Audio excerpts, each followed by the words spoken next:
तू ज्या उद्देशाने अंगामध्ये प्रवेश केला आहेस ते साध्य होणे नाही. तू आल्या पावली माघारी जाऊ.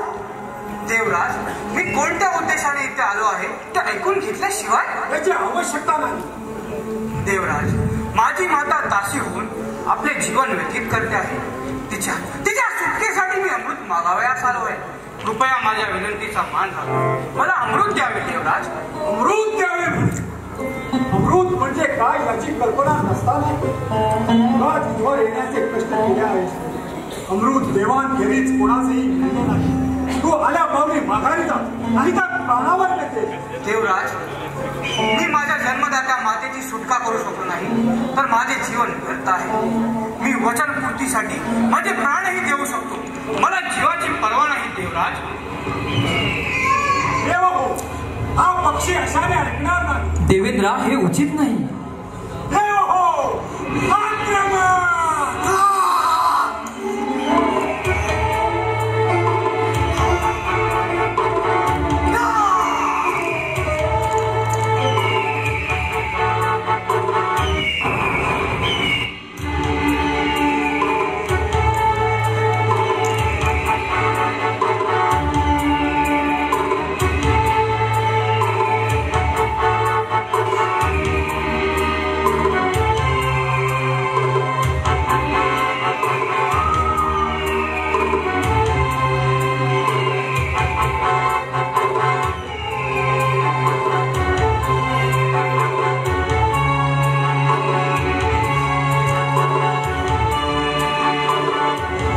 देवेंद्रा, मी म्हणालो होतो ना, त्या गरुडाने सर्व देवांचा पराभव केला आणि अमृताचा कळस घेऊन गेलाही. या पक्षामध्ये एवढी ताकद आली तरी त्याने सर्व देवांचा पराभव केला. त्याचे एवढे धाडस? देवेंद्रा, तो साधारण पक्षी नाही.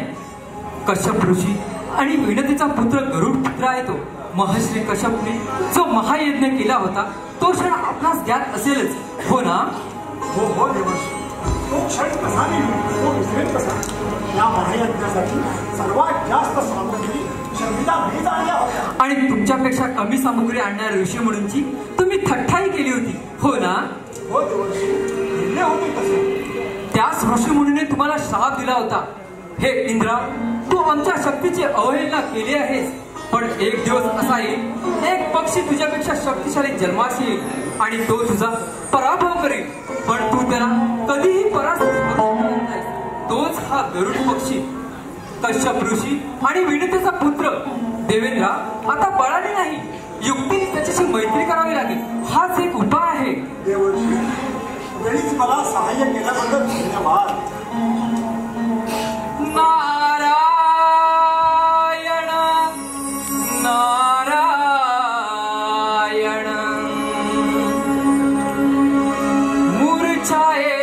इंद्रदेव भयभीत झाला.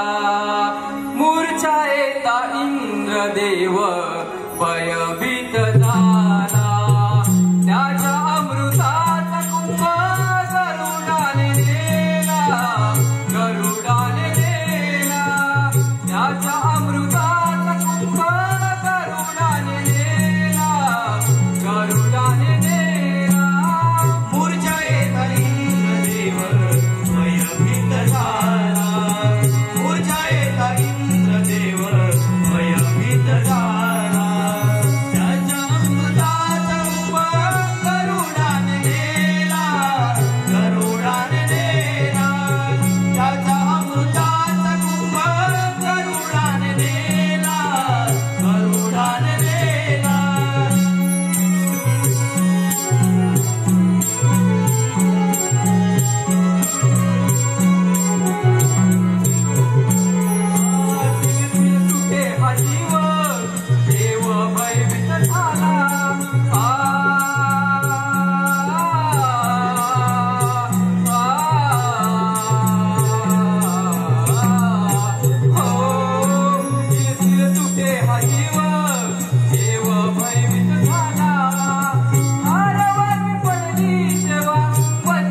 देवराज, देवांचा राजा इंद्र ह्याचा तू पराभव करून जे पराक्रम तू केले आहेस ते पाहता मी तुझ्यावर प्रसन्न झालो आहे. आपणास माझे कोटी कोटी प्रणाम. गरुडा, मग माग, मी तुला कोणता वर देऊ? देव श्रीहरी, ह्या बळाचा सत्कर्मी उपयोग व्हावा. ह्या अमृताचा मला लोभ नाही, पण हे अमृत प्राशन केल्याविना मला अमृतत्व प्राप्त व्हावे. तथास्तु. प्रभू, मी आपणास काय देऊ? आपली कशा प्रकारे सेवा करू देवा? गरुडा, तुझ्या हातात अमृताचा कलश असूनही तुला त्याचे लोभ नाही. तुझे पवित्र अंतकरण पाहून तुझे स्थान उंचावर असाव्यास हवे. तू युद्ध प्रसंगी माझ्या रथाच्या ध्वजावर आरूढ व्हावेस आणि या तिन्ही लोकींच्या भ्रमणासाठी तू माझे वाहन व्हावेस. जशी आज्ञा प्रभू. मी धन्य झालो प्रभू, धन्य झालो, धन्य झालो.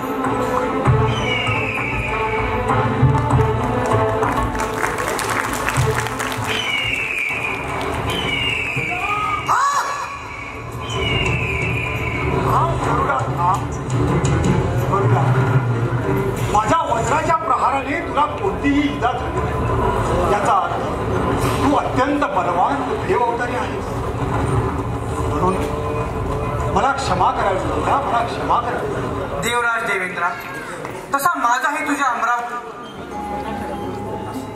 पण प्रसंग पाहता माझ्याकडून जे घडले त्याबद्दल मलाही क्षमा करावी. देव गरुडा, सृष्टीच्या नियमानुसार सत्कर्मी देवानाच अमृत प्राशनाचा अधिकार आहे. अमृताचा दुरुपयोग झाला तर अनर्थ होईल. याचं मला ज्ञान नाही, पण हे अमृत त्या सर्पांना देऊन माझ्या मातेला मुक्त करायचे आहे. म्हणजे हे अमृत त्या सर्पाने देणार आहेस? अरे गरुडा, खूप अनर्थ होईल.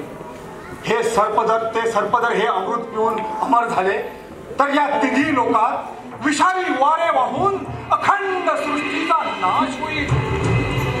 तेवढा मी विचारवंत नाही देवराज. मला छळाने किंवा बळाने काही करावयाचे असते तर मी केव्हाच पालते केले असते. तुम्हाला माझ्या शक्तीची कल्पना नाही. हे अखंड तिन्ही लोक मी माझ्या पंखावर घेऊन उडू शकतो, पण मी वजनाचा पक्का आहे. माझे एकच ध्येय त्या सर्पात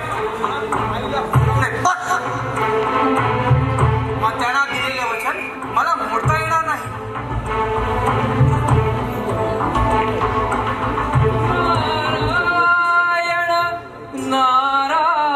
नारायण तुम्हा दोघांचे संभाषण मी ऐकले आहे. अनर्थ जर टाळायचा असेल तर एकच उपाय, गरुड आणि सर्पांना अमृत देऊन आपल्या मातेची सुटका करावी. म्हणजे सर्पांना अमृत आणि देवेंद्राने सर्पांच्या नकळतपणा किंवा त्यांच्या उत्तपणाने अमृताचा कळस नाहीसा करावा. मला मान्य आहे. उत्तम उपाय देवर्षी.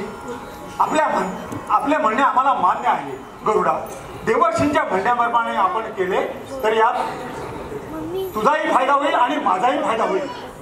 ठीक आहे देवेंद्रा, देवर्षीचे म्हणणे मला मान्य आहे. गरुडा, मी तुझ्यावर अत्यंत प्रसन्न आहे. बोल गरुडा, माग गरुडा, वर माग, माझ्याशी वर माग. मी खूप प्रसन्न आहे तुझ्यावर. देवराज देवेंद्र, साक्षात श्रीहरी नारायणाने मला अमृतत्वाचा वर दिला आहे. त्याहून अधिक काही मिळावे अशी इच्छा नाही. सर्व प्रजातीला जन्म देणाऱ्या मातेशीच माझे वैर असल्यामुळे संपूर्ण सर्व प्रजाती माझे शत्रू आहेत. त्या सर्पांना मारून तेच माझे भक्ष्य आणि तेच माझे भोजन व्हावे असा मला वर द्या. तथास्तु.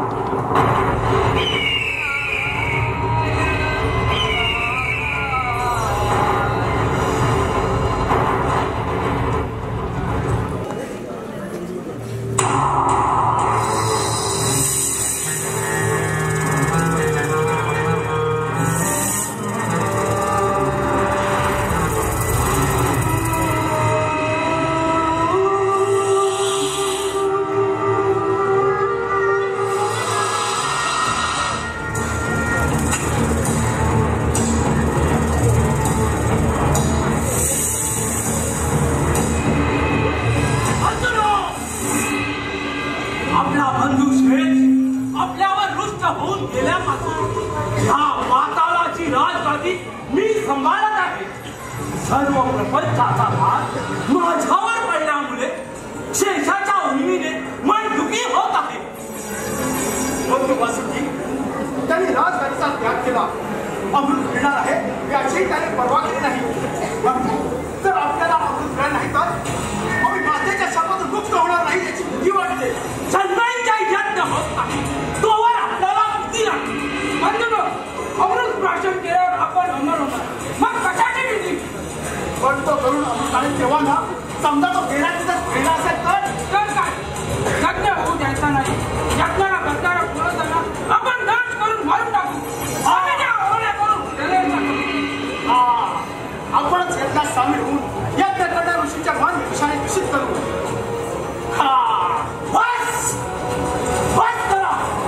हे अशाच वागण्यामुळे म्हणा किंवा तुच्छ विचारामुळे म्हणा आपले ज्येष्ठ बंधू आपल्यापासून दूर गेले.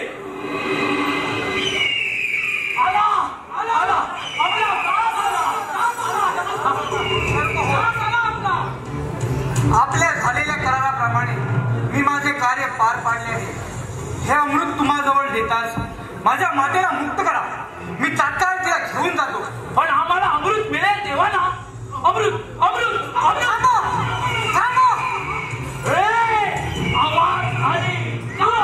आवाज आली. थांबा. तुम्ही पवित्र होऊनच या अमृताचे सेवन करू शकता. हे पहा, तुमच्या समक्ष हा अमृताचा कलश मी या दरबारच्या सतरंजीवर ठेवत आहे.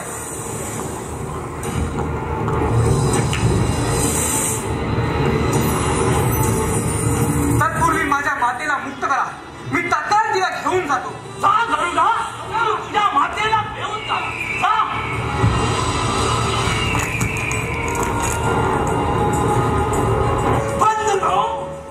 अमृताची प्रतीक्षा संपली तरी त्याचे सेवन करण्याचा मोह आवरेनासा झाला आहे.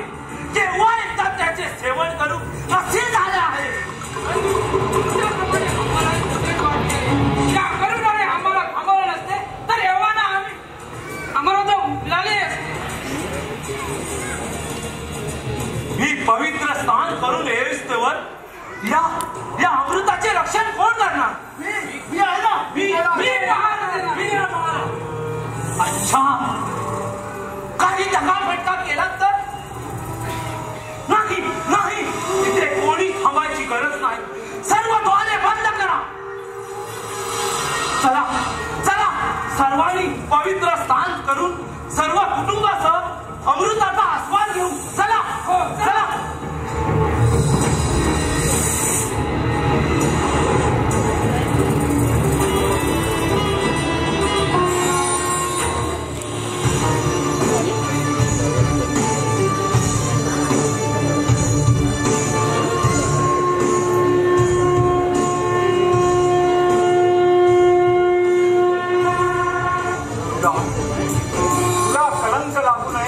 याचेही भान राखलेस आणि माझे कार्य पूर्ण व्हावे यासाठी सहकार्य केले. धन्यवाद गरुडा, धन्यवाद.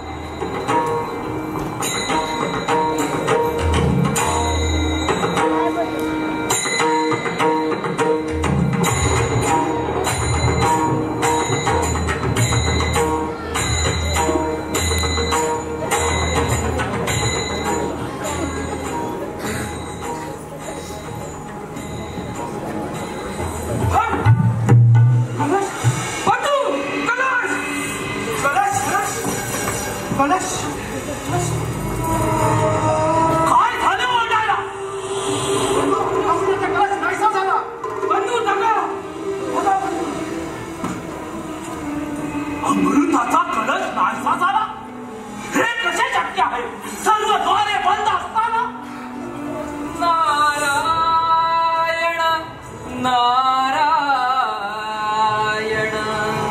देवर्षी नारद, सर्व द्वारे बंद असताना तुम्ही इथे कसे आला? नारायण नागराज वासुकी, आम्हाला या तिन्ही लोकात केव्हाही कसेही जाता येते. मनाचे द्वार उघडले की इच्छेप्रमाणे हवे तेथे प्रकट होता येते. नारायण सापडला अमृताचा चोर सापडला. नारायण कालिया, मग तर बरेच झाले ना. आम्हा सारखा वंचित ठेवणाऱ्याला तुमच्यासारखे कोठेही जाता येत असावे, नाही का? देवर्षी नारद, ह्याचा अर्थ आम्ही असा समजावा का? हे षडयंत्र देवांचेच असावे किंवा त्या गरुडाचे? हे पहा, तुमच्या नशिबे अमृत नसावे बहुतेक. त्या दरबारच्या सतरंजीवर अमृताचा कलश ठेवला होता. अमृताच्या थेट इथेच पडले असावे. इथेच पडले असावे.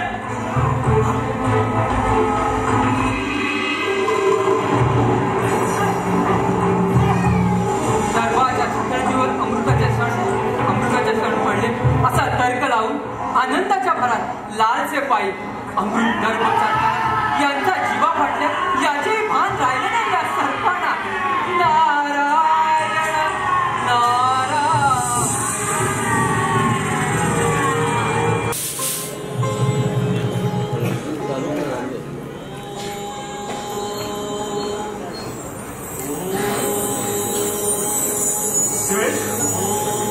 नागराज श्रेष्ठ, अरे तुझा जन्म सृष्टीच्या रक्षणासाठी झाला आहे आणि तू फक्त वायूचे सेवन करून स्वतःचा देह काय झिजवतो आहेस?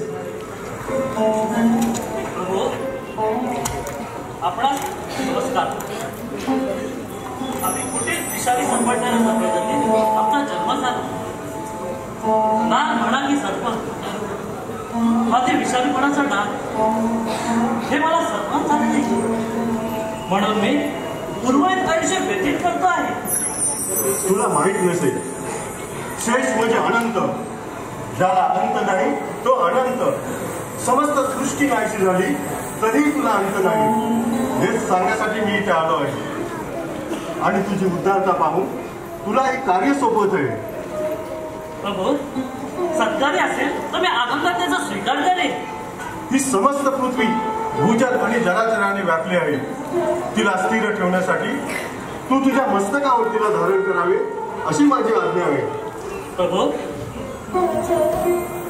सत्कार्य असेल तर आनंद होईल. त्याची चिंता तू करू नकोस. तू तुझ्या कार्याला जाता पृथ्वी तुला मार्ग देईल. जशी आज्ञा प्रभू.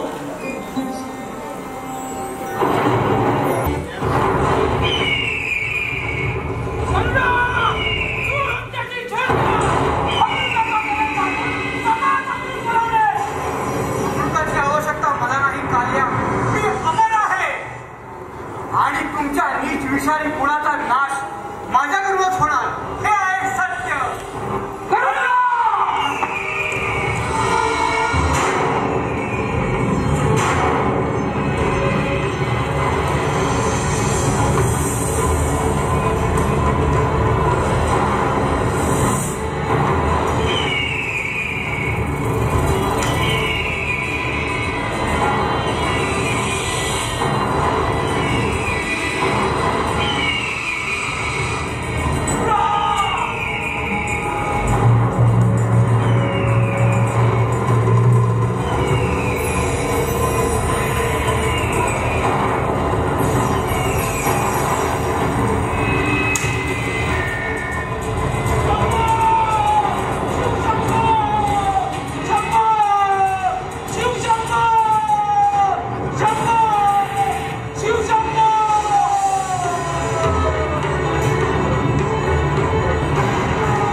तुझ्या अपार शक्ती समोर साक्षात इंद्रालाही शरणागती पत्करावी लागली.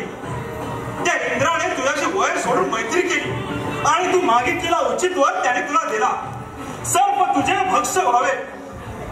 पण गरुडा तू बुद्धिमान आहेस. सृष्टीचा समतोल राखण्यासाठी प्रत्येक जीव, जाती, प्रजाती यांचा वंश जीवित राहणे गरजेचे आहे. मान्य आहे देवादिदेवा. या सर्पाच्या दासत्वातून मुक्त झाल्यापासून कित्येक सर्पांचा तू नाश केला आहेस. चौकडून या सर्वांना त्रास आहे. साक्षात ब्रह्मदेवाने यांच्यावर अनेक बंधने घातली आहेत. त्यातून मुक्त होण्यासाठी हा वासुकी माझा भक्त होऊन माझ्या शिवलिंगाची पूजा करतो.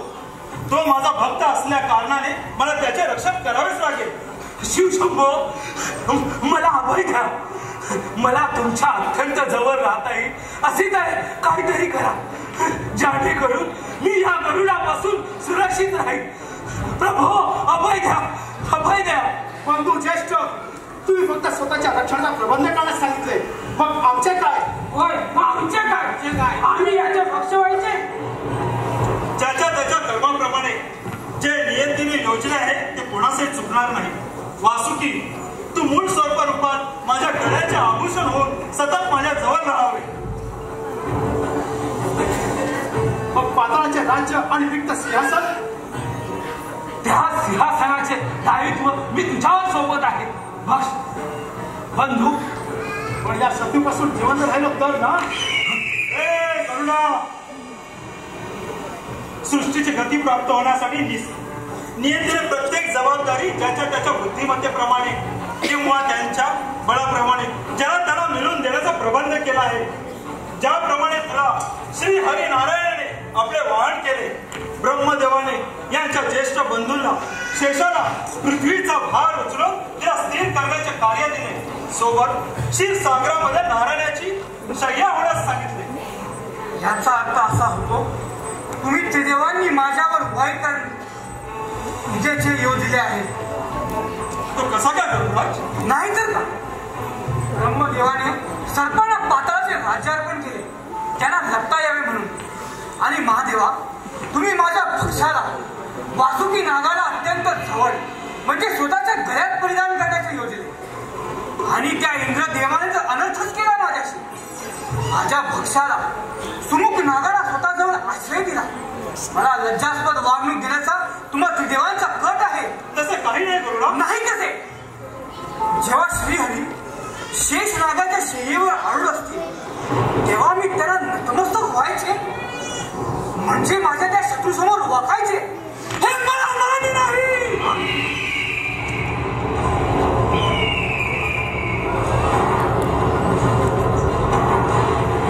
त्यासाठी मला त्रिदेवांची वय करावे लागले तरी चालेल. सृष्टीचे संवारक शक्तिशाली श्रीहरी नारायणाला मी माझ्या पंखावर बसून संपूर्ण सृष्टीची परिक्रमा करतो. त्या सृष्टीला मी माझ्या बळाने पालटी करू शकतो.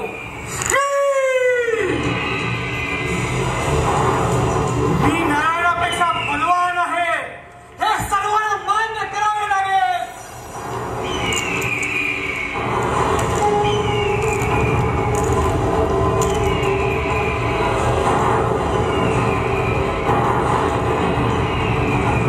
तू बळाचा गर्वाने आपला झाल्यास करुणा, साक्षात नारायणाशी तुलना, नारायणाला आव्हान हे उचित नाही. क्रोध आवरून भाणावर आहे करुणा, नाही तर अनंत होईल. गरुडा, तुला तुझ्या बलाचा अहंकार होणे मान्य आहे, पण त्या बलाचा दुरुपयोग होता कामा नये. नारायणा, गरुडाला बलाचा अलंकार झाला आहे, तो त्वरित नाहीसा करणं गरजेचं आहे. हो महादेवा, आपण योग्य तेच बोलत आहात. भक्त गरुडा, तुला तुझ्या बलाचा अहंकार होणे उचित आहे. भक्ताला कष्ट होऊ नये असे उद्दिष्ट ठेवून आम्ही तुझ्याशी जे वागलो त्यामुळे तुला आमच्या बलाचा अंदाज लावता आला नाही. ये गरुडा, असा समक्ष ये. माझ्या डाव्या हाताचा भार तू पेलू शकलास तर. प्रभू प्रभू प्रभू क्षमा करा, क्षमा करा प्रभू, क्षमा करा, क्षमा करा, क्षमा करा प्रभू. गरुडा, तुझी भ्रष्ट झालेली मती, तुझा अहंकार आणि तुझे विचलित झालेले हृदय तुला शुद्ध करायचे असते तर त्वरित महागणेशा देवाचे दर्शन घेऊन त्यांचा आशीर्वाद घ्यावा. क्षमा प्रभू, क्षमा, क्षमा करावी, क्षमा प्रभू, क्षमा, क्षमा, क्षमा.